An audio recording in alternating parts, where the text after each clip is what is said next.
భారతదేశ రక్షణ రంగంలో ఇప్పుడు సరికొత్త నిశ్శబ్ద విప్లవం ఒకటి మొదలైంది.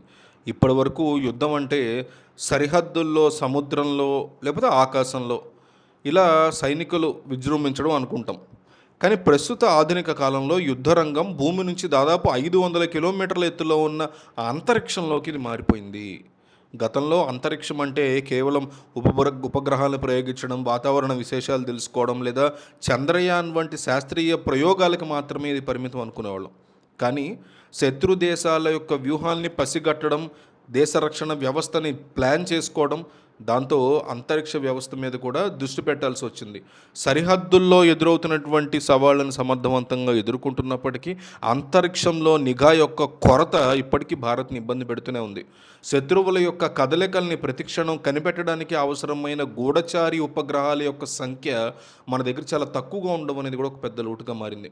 చైనా లాంటి దేశాలు వందల సంఖ్యలో సైనిక ఉపగ్రహాన్ని అంతరిక్షంలో ఉంచి మన సరిహద్దుల మీద ఎప్పుడు కూడా నిఘా వేస్తూ ఉంటాయి.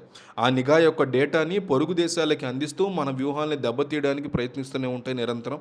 ఈ నేపథ్యంలోనే మన దేశం ఒక వినూత్నమైనటువంటి రక్షణ వ్యూహాన్ని తెర మీద తీసుకొచ్చింది. భారత అంతరిక్ష వ్యూహం అబ్జర్వ్ చేస్తే చైనాతో పోటీపడి వందల సంఖ్యలో ఖరీదైనటువంటి ఉపగ్రహాల్ని పంపడం కంటే తక్కువ ఖర్చుతో కూడినటువంటి ప్రత్యామ్నాయ మార్గాలను ఇండియా ఎంచుకుంది. అందులో భాగమే స్ట్రాటోస్ ఫియర్ అనేటువంటి ఒక వాతావరణ పొరను ఉపయోగించుకోవడం. సాధారణ విమానాలు ఎగిరేటువంటి ఎత్తుకి, ఉపగ్రహాలు తిరిగేటువంటి కక్షకి మధ్య ఉండేటువంటి ఖాళీ ప్రదేశంలో ప్రత్యేకమైనటువంటి డ్రోన్స్ని ఎగరవేయాలి అని వీళ్ళు నిర్ణయించారు. సోలార్ పవర్తో నడిచేటువంటి ఈ డ్రోన్లు ఒకసారి ఆకాశంలోకి వెళితే దాదాపు 90 రోజుల పాటు నిరంతరాయంగా ఒకే చోట ఉంటూ శత్రువుల యొక్క కదలికలను ఈజీగా అబ్జర్వ్ చేయగలవు. అవి తయారు చేశారు మనోళ్ళు. సాధారణ ఉపగ్రహాలు భూమి చుట్టూ తిరుగుతూ ఉండడం వల్ల ఒకే ప్రాంతాన్ని ఎక్కువ సమయం చూసే పరిస్థితి ఉండదు. కానీ ఈ సరికొత్త డ్రోన్ టెక్నాలజీ వల్ల సరిహద్దుల మీద నిరంతర నిఘా అనేది సాధ్యమవుతుంది. ఈ అధునాతన సాంకేతికతని త్వరలోనే క్షేత్రస్థాయిలో అందుబాటులోకి తీసుకురావడానికి పనులు చాలా వేగంగా జరుగుతున్నట్టు తెలుస్తోంది. ఈ భారీ అంతరిక్ష రక్షణ ప్రాజెక్టులో ప్రభుత్వ సంస్థలతో పాటు మన దేశానికి చెందినటువంటి యువ స్టార్టప్ కంపెనీలు కూడా కీలక పాత్ర పోషిస్తున్నాయని చెప్పుకోవాలి. బెంగళూరుకు చెందినటువంటి ఒక యువకుడు స్థాపించిన ప్రైవేట్ శాటిలైట్ కంపెనీకి ఈ ప్రాజెక్టులో ఒక పెద్ద బాధ్యతను అప్పచెప్పారు. చాలా గొప్ప విషయం. ఈ కంపెనీ తయారు చేసేటువంటి ఉపగ్రహాలు సాధారణ కెమెరాలతో కాకుండా హైపర్ స్పెక్ట్రల్ ఇమేజింగ్ అనేటువంటి ఒక గొప్ప అత్యాధునిక టెక్నాలజీతో పనిచేస్తాయి. ఇవి భూమిని వందల లేయర్లుగా విభజించి కూడా పరిశీలించగలవు. దీనివల్ల శత్రువులు చెట్ల మధ్య గుడారాలు వేసుకొని దాక్కున్న వారి రసాయన గుర్తుల ఆధారంగా, కెమికల్స్ ఆధారంగా గుర్తుపట్టవచ్చు. దీంతోపాటు వాతావరణం ఎలా ఉన్నా, దట్టమైనటువంటి మేఘాలు కమ్మేసినా కూడా స్పష్టమైనటువంటి చిత్రాలని తీయగల రాడార్ ఉపగ్రహాలను కూడా సిద్ధం చేసుకున్నారు.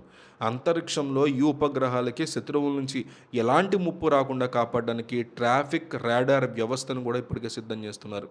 అంతేకాకుండా అంతరిక్షంలో పాడైపోయిన ఉపగ్రహాల్ని అక్కడికక్కడే రిపేర్ చేయడానికి, ఇంధనాన్ని నింపడానికి అవసరమైన సరికొత్త టెక్నాలజీని కూడా విజయవంతంగా పరీక్షించడం అనేది జరిగింది. ఈ అంతరిక్ష యుద్ధం అనేది కేవలం సరిహద్దుల్లో ఉండే సైనికులకు మాత్రమే పరిమితం కాలేదు. ఇది నేరుగా మన సాధారణ ప్రజల జీవితాల మీద కూడా తీవ్రమైన ప్రభావం చూపిస్తుంది. ప్రస్తుతం జీపీఎస్ సిగ్నల్స్ని తప్పుదోవ పట్టించేటువంటి సాంకేతికతను శత్రువులు ఇప్పటికీ ప్రయోగిస్తున్న పరిస్థితి ఉంది. దీనివల్ల విమానాలు దారి తప్పి ప్రమాదాలకు గురయ్యేటువంటి ఛాన్సెస్ కూడా గట్టిగా ఉన్నాయి.